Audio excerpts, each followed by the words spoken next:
You are closer to enlightenment than you think. Now, I know that is a big statement, and with everything happening in the world, most of us are just trying to get by. Why should we care about enlightenment? Now, if we were talking about levitating off rocks, I'd agree it's not relevant. But what I want to show in this video is that enlightenment is super practical and super useful. It's about understanding how your mind works.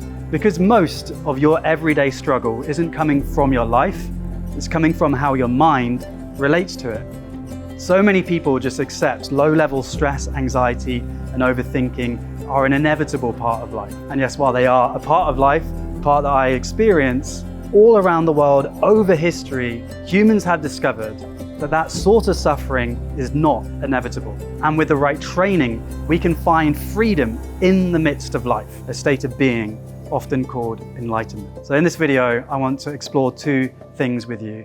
Firstly, the return to balance map, which is understanding why we get lost and our potential.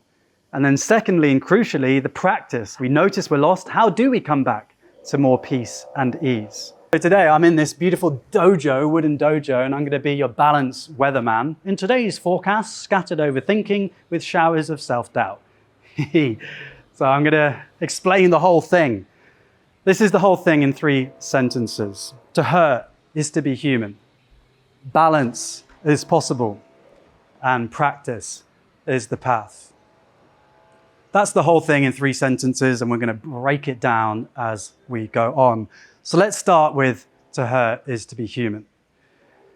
Now, if you are experiencing sadness, anxiety, depression, overthinking, or just that mild sense of unease, you're not alone. I have too, and so has almost every single human being. And when I got anxious, I would beat myself up about it. I'd say, oh, George, you're weak and pathetic for being anxious. Look at everything you've been given. And so I'd be super harsh and take it personally. I'm uniquely messed up. Nobody understands my pain. To start with, to hurt is to be human, is to acknowledge the reality of suffering. And this is suffering with a capital S, the big collective human suffering. It's not personal. It's not an indication of you being flawed if you are struggling, particularly with everything that's happening in the world at the moment. So the starting point of the journey is one of compassion and acceptance. If you're lost and you're hurting and you're suffering, welcome to being human. It's okay to not be okay. And if you can just feel that, maybe just breathe into that for a moment. We can put so much pressure on ourselves to be better. And it can be a relief just to say, okay, I'm hurting right now, and that's okay. But if we stay there, then we are going to accept this layer of unnecessary suffering. So there is a journey beyond that. So let's go to the returning to balance map. So to hurt is to be human is stage 1. Stage 2 is understanding the difference between pain and suffering. That suffering comes from resisting our experience. So pain is like, I've hurt my elbow, I've got physical pain, or I'm grieving. And so that is a challenging emotion to be with. That is painful. Suffering is when we multiply that pain by saying, oh, I get all these injuries, I've got such a weak body, or I shouldn't be feeling this grief, I should have got over it by now. One of the key words, shouldn't. I shouldn't be experiencing this. It's where we resist it. So this could be a sentence for you to write down. Suffering equals pain times resistance. Pain is an inevitable part of life, but here's the beautiful possibility for us, is that if we don't resist, then we don't psychologically suffer. We may still hurt, but we aren't multiplying our pain. So how do we do that? What's the potential? Why is resistance unnecessary? This brings us to stage 3. And this is going to take a bit of time to understand. Your awareness can be with all of your experience. Now, this is a big one. This is huge when you really get it. And these will just be ideas. And you've got to experience this for yourself, which is basically sitting quietly in meditation, observing your own experience. And then you have those moments of, I get it. But hopefully these ideas will give you some juice to work with when you then go and sit and be quiet and explore for yourself. So the crucial insight here is context and content. So there is the content of our experience, thoughts, feelings and sensations. They're like the passing clouds. And then there is the context, the sky, which is our awareness, the presence, the consciousness within which your experience happens. And just maybe to touch on that right now, just see if you can notice if you're thinking right now. Maybe you're looking at some other videos and, oh, I might be click on that, or I'm hungry. See if you can notice some of those thoughts. And then just to notice, you're also aware of those thoughts. You've noticed it. So the thoughts are the content, the passing clouds. And then there's ever-present consciousness or awareness within which those experiences arise. Now, maybe you've tried meditation before, and if you're like me and have a very active mind, you think, oh, this isn't for me. I'm just thinking the whole time. But you can get this insight even in the midst of a really busy mind. If you just sit quietly and notice thoughts arising and passing, the content, and you stay with the context as those thoughts come and go, then you get that life-changing insight. Wait a sec, I'm not my thoughts. I am the awareness that witnesses the thoughts. And crucially, in the same way that even the fiercest hurricane cannot corrupt the sky, when the storm passes, the sky is clear and the sky is blue. In the same way, your awareness has the capacity to be with all of your experiences. Any thought, feeling, or sensation, your consciousness, your awareness can be with it.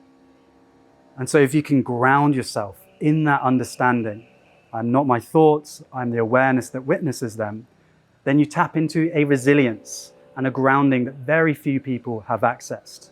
Now, the implication of this leads us to probably the most challenging bit of all of this, which is that who you think you are probably isn't who you are.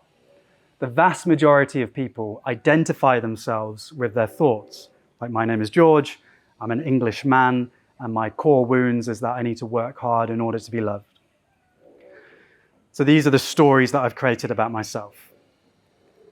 But this is an illusion because this story is created by these thoughts that pop into my mind. The false self is the mind mistaking the thoughts it has about itself for a separate entity. Because the story of George has no reality outside of me thinking it. The moment I stop thinking it, I'm back in the context, the sky of awareness, and there's no labels or stories or names for that awareness. It's just presence, it's just being. And so my story is something that I create. Individual thoughts, bounded by memory, that are then repeated. And other people see me in terms of that story as well. And so that story is useful and essential. But is it truly who we are? If it doesn't exist when we don't think, surely there needs to be a sense of identity that is deeper. So sit on that one. That's a big one. Who are you truly beneath your thoughts? And this brings us to stage 4 in the balance map, which is that if you rest as awareness, balance is possible. And so this is how I define enlightenment. Coming to enlightenment now is resting as awareness. 2 elements. One is identity and freedom. So as awareness, if you rest as awareness, your identity becomes, okay, I'm not my thoughts, I'm not my feelings, I'm not my sensations, I am the presence that watches them. I am. I'm not George, I am present. I'm here. And so that becomes your identity. And if you rest there, resting as presence, even in the midst of the challenge of your life, there can be painful thoughts and emotions and sensations that are still arising for you. But here you are also present with your awareness, resting there in the midst of the challenge. That is a moment of enlightenment, resting as awareness. And so this is super beautiful because enlightenment doesn't become suddenly this thing of, I'm never going to suffer again, or I'm going to be levitating off rocks.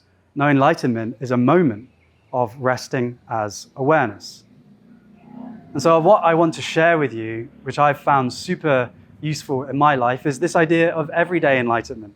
It's not to put pressure on myself, which I can sometimes do because I share meditation and share these ideas. George, you should be perfectly peace at all times.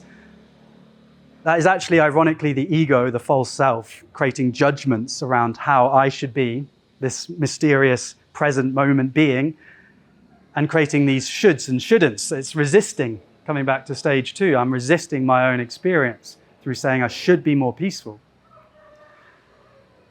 And so if we let go of the idea of full enlightenment, never suffering again, but instead invite everyday enlightenment, this is just one simple question for you, is that have I once today rested as awareness? And if the answer is yes to that, then congratulations, you have had a day of everyday enlightenment.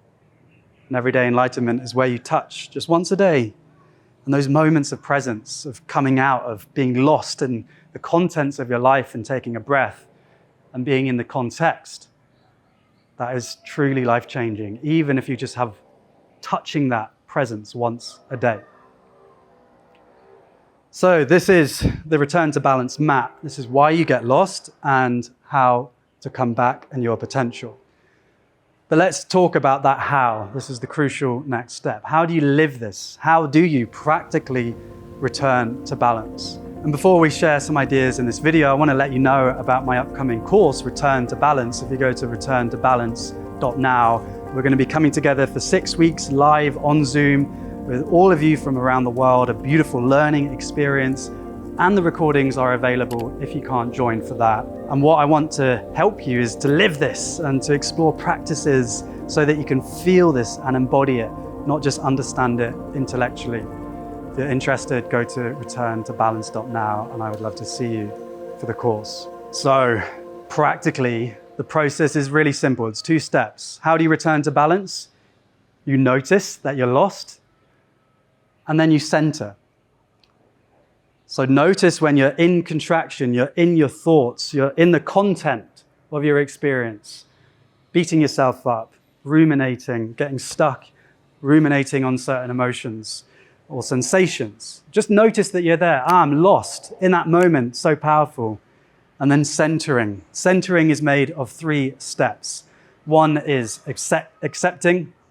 Oh, I'm lost. That's okay. It's okay for me to be lost. To hurt is to be human, remember. And then softening.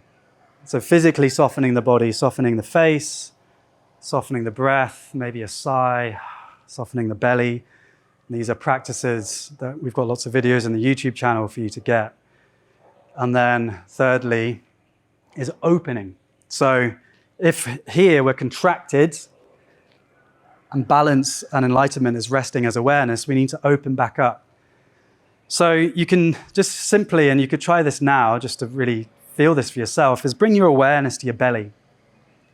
Feel the awareness of the breath. So next time you're lost in contraction or self-doubt, bring your awareness to your belly. Feel your breath. Have both of those things there, the pain, but also the presence. So open up, connect with the body sensation. And then the second part of opening is to connect with awareness itself. So just to notice, okay, I am the context, I am the sky. Here's the content.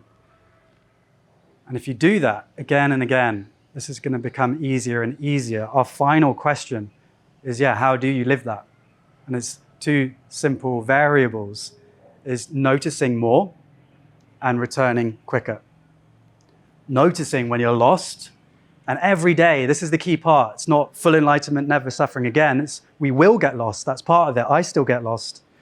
But it's noticing that we get lost. Noticing more. And then returning quicker. Just because we've noticed doesn't mean we can return. So the returning quicker is your meditation practice. It is learning these tools to be able to soften your belly and your breath. It's therapy, so you're not stuck in the beliefs that are causing you pain, noticing more, returning quicker. So let me know in the comments what helps you return quicker. And if you want to join for this course, we're going to explore this, how we can live returning to balance more and more for you to achieve everyday enlightenment. Go to returntobalance.now. I'd love to see you for the course. And this video here is exploring parts work, which is an essential complement to not getting lost as easily. If you haven't subscribed yet, I'd love you to click the button, join the movement. Balance is possible for you, for me, for humanity. Thank you so much for your presence. I hope these ideas can support you on your journey. balance is possible.